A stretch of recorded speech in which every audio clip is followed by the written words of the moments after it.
মহান স্বাধীনতা দিবসে বাংলার বীরদের শ্রদ্ধা জানাচ্ছে সব শ্রেণী পেশার মানুষ। জানবো রাজশাহী, মৌলভীবাজার ও ভোলার মানুষের স্বাধীনতা দিবস উদযাপন নিয়ে সহকর্মী সালে এলাহি কুচি ছোটন সাহার কাছ থেকে। প্রথমে যাচ্ছি মৌলভীবাজার। সালে, আপনি নিশ্চয়ই আমাকে শুনতে পাচ্ছেন। সালে, মানুষের মাঝে কেমন উচ্ছ্বাস দেখছেন আমাদের আজকের এই স্বাধীনতা দিবসকে ঘিরে? এরপরেই তাদেরকে পুরস্কার গ্রহণ করার জন্য অনুরোধ করছি। ধন্যবাদ। আপনি জানতে চেয়েছিলেন যে আজকে মহান স্বাধীনতা দিবস, আমরা একটু করতালি দিই। 54 বছর আগে সংগ্রামের মধ্য দিয়ে এই দিনটি আমরা অর্জন করেছিলাম এবং এই দিনের মধ্য দিয়ে রাষ্ট্রের প্রতিষ্ঠিত হয়েছিল এবং 54 বছরের এই ইতিহাসে বাংলাদেশের যে নানা চড়াই উতরাই পেরিয়ে একটা সুজলা সুফলা বাংলাদেশ গড়ার প্রত্যয় নিয়ে এবারে এই স্বাধীনতা দিবস উদযাপনিত হচ্ছে। আমি আছি এখন, এটা হচ্ছে মৌলভীবাজারের এম সাইফুর রহমান স্টেডিয়ামে। এখানে কিছুক্ষণ আগে কুচকাওয়াজ অনুষ্ঠিত হয়েছে এবং কুচকাওয়াজ শেষে এখন পুরস্কার বিতরণ চলছে। আপনাকে একটি বিষয় জানাতে চাই, যেটি হচ্ছে আজকে সকালে সূর্যোদয়ের সাথে সাথে 31 বার তুপন্তরীর মাধ্যমে এই দিবসটির সূচনা হয়। প্রতি বছরের ন্যায় এবারে এই দিবসটি সূচনা হয়েছে তুপন্তরীর মাধ্যমে এবং মৌলভীবাজার সরকারি উচ্চ বিদ্যালয়ের যে স্মৃতিসৌধ রয়েছে সেখানে হাজার হাজার মানুষ এখানে স্মৃতিসৌধে শহীদদের প্রতি যে তারা ত্যাগের বিনিময়ে যে স্বাধীনতা অর্জন করেছিলেন তাদের প্রতি শ্রদ্ধা নিবেদন জানিয়েছেন। এখানে সর্বস্তরের মানুষ ছিলেন, স্কুল, কলেজ, সরকারি বেসরকারি শিক্ষা প্রতিষ্ঠান সর্বস্তরের মানুষ ছিলেন।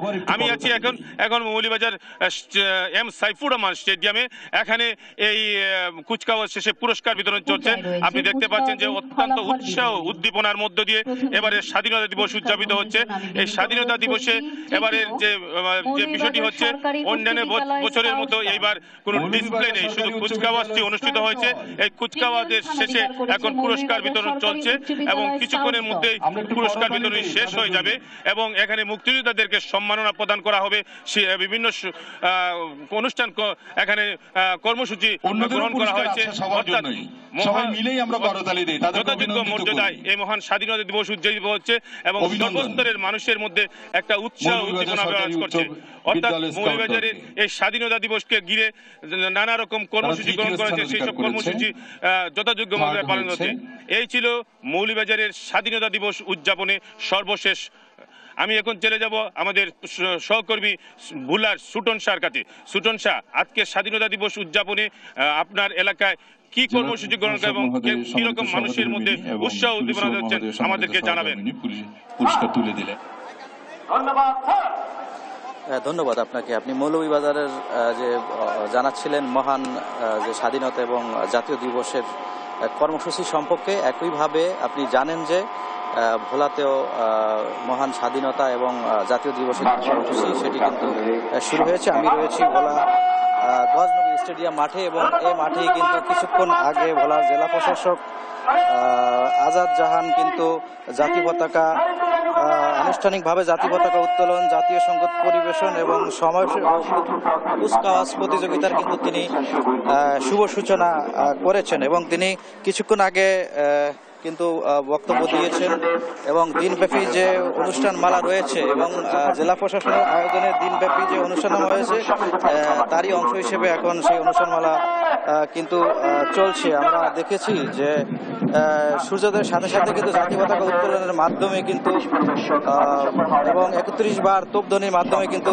স্বাধীনতা ও জাতীয় দিবসের শুভ সূচনা করা হয় এবং এরপর মুক্তিযুদ্ধ শহীদদের প্রতি শ্রদ্ধা নিবেদনের উদ্দেশ্যে পুষ্পস্তবক অর্পণ করা হয়, আমরা দেখেছি। এরপর এখন যে গজনবী স্টেডিয়ামে রয়েছি এখানে কিন্তু যে কুচকাওয়াজ এবং সমাবেশ চলছে এবং সেটি এই মুহূর্তে চলছে। ভোলার জেলা প্রশাসক আজাদ জাহান এবং পুলিশ সুপার শরীফুল হক কিন্তু এখানে উপস্থিত রয়েছেন এবং এই অনুষ্ঠানগুলোতে আসলে কর্মসূচিগুলোতে বিভিন্ন শিক্ষা প্রতিষ্ঠান, সরকারি বেসরকারি কর্মকর্তা, বিভিন্ন দপ্তরের কর্মকর্তারাগণ কিন্তু অংশগ্রহণ করেছেন। বলা যায় যে সর্বস্তরের মানুষ কিন্তু মহান স্বাধীনতা এবং জাতীয় দিবসে অংশগ্রহণ করেছেন এবং দিনব্যাপী যে অনুষ্ঠান, এরপর শহীদ মুক্তিযোদ্ধা পরিবারকে সংবর্ধনার অনুষ্ঠান রয়েছে এবং ক্রীড়া প্রতিযোগিতা কিন্তু রয়েছে। দিনব্যাপী যে নানা যে কর্মসূচি, সেই কর্মসূচি কিন্তু চলবে।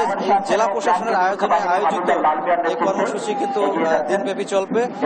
তো এ ছিল আমার কাছে ভোলাতে যে স্বাধীনতা ও জাতীয় দিবসের কর্মসূচি চলছে তা নিয়ে সর্বশেষ তথ্য ফিরে যাচ্ছে স্টুডিওতে স্নেহার কাছে। স্নেহা। সালেহ এবং ছোটন, আপনাদের দুজনকে ধন্যবাদ।